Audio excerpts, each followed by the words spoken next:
In case अगर Superman और Homelander आपस में कहीं लड़ भी हो रहे होते हैं तो यहाँ पर इन दोनों की पावर्स की अगर सिमिलरिटी देखें तो हो सकता है कि सुपरमैन होमलैंडर के ऊपर भारी पड़ जाए, लेकिन इन दी एंड वो कभी जीत नहीं पाएगा। एक बहुत बड़ा क्वेश्चन है कि अगर सुपरमैन और होमलैंडर के बीच में फाइट होती है तो इन दोनों के बीच में कौन जीतेगा।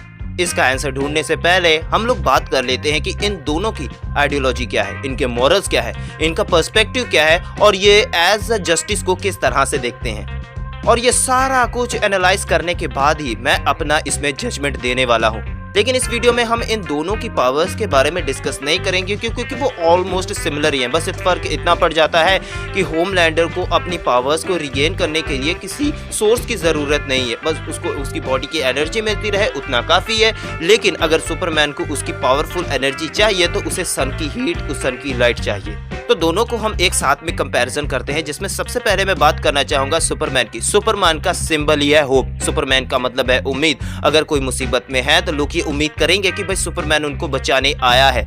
खैर अगर वो बैटमैन वर्सेस सुपरमैन वाली और मैन ऑफ स्टील की बात अलग छोड़ दो क्योंकि उसने जितने बचाए थे उतने तो मार ही दिए थे, लेकिन अगर उस चीज़ को साइड में रखा जाए तो सुपरमैन अपने कॉमिक्स में और अपने लाइव एक्शन में भी सिंबल बना है होप का कि वो लोगों को बचाने आएगा। लेकिन अगर दूसरी तरफ हम अगर होमलैंडर को देखते हैं तो ये उम्मीद बिल्कुल भी मत रखना ना कि होमलैंडर तुमको बचाने आया है।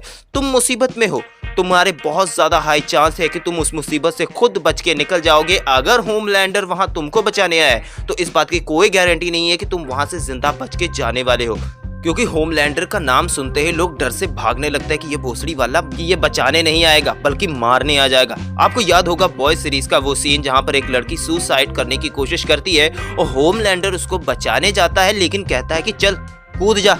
बड़ी ये आई थी जान देने वाली, अब जान दिखा के दिखा। वहीं सुपरमैन को अगर हम देखते हैं तो वो अर्थ के ऊपर एक एलियन है जो दूसरे प्लेनेट से आया है। वो इंडिपेंडेंटली अपना काम करता है अर्थ को और उसके लोगों को प्रोटेक्ट करने के लिए। लेकिन वही दूसरे कंपैरिजन में होमलैंडर को देखते हैं तो वो एक सेल्फिश और कोऑपरेटिव सुपर हीरो है।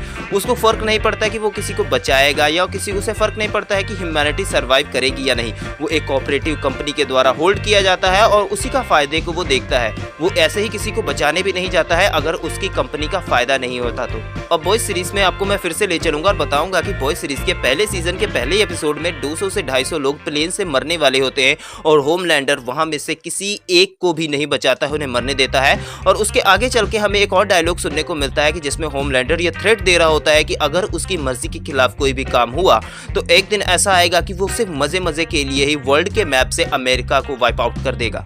इन केस अगर सुपरमैन और होमलैंडर आपस में कहीं लड़ भी हो रहे होते हैं तो यहाँ पर इन दोनों की पावर्स की अगर सिमिलरिटी देखें तो हो सकता है कि सुपरमैन होमलैंडर के ऊपर भारी पड़ जाए, लेकिन इन दी एंड वो कभी जीत नहीं पाएगा क्योंकि सुपरमैन का मतलब है होप। वो किसी को मारता नहीं है। जब हमने मैन ऑफ स्टील मूवी में देखा था कि वो जनरल जॉर्ड को मारता है तो वो कितना ज़्यादा रिग्रेट फील करता है और उस रिग्रेट से बाहर नहीं आ पाता है। और होमलैंडर इतना आरामी है कि वो सुपरमैन के सामने बूढ़े बच्चों तक को आगे फेंक देगा अपने आप को प्रोटेक्ट करने के लिए। अब अगर पावर्स की बात अगर कर ही लेते हैं जिसके बारे में मैंने मना किया था, लेकिन अगर देख लेते हैं तो दोनों लेजर बीम छोड़ते हैं, दोनों उड़ सकते हैं, दोनों के पास काफ़ी ज़्यादा स्ट्रेंथ है, दोनों के पास सुपर स्ट्रेंथ है, तो एक दूसरे को टक्कर देंगे। लेकिन जब आ जाती है बात आइडियोलॉजी की, इमोशंस की, तो ब्रूटैलिटी की, तो यहाँ पर हर मामले में होमलैंडर भारी पड़ जाता है।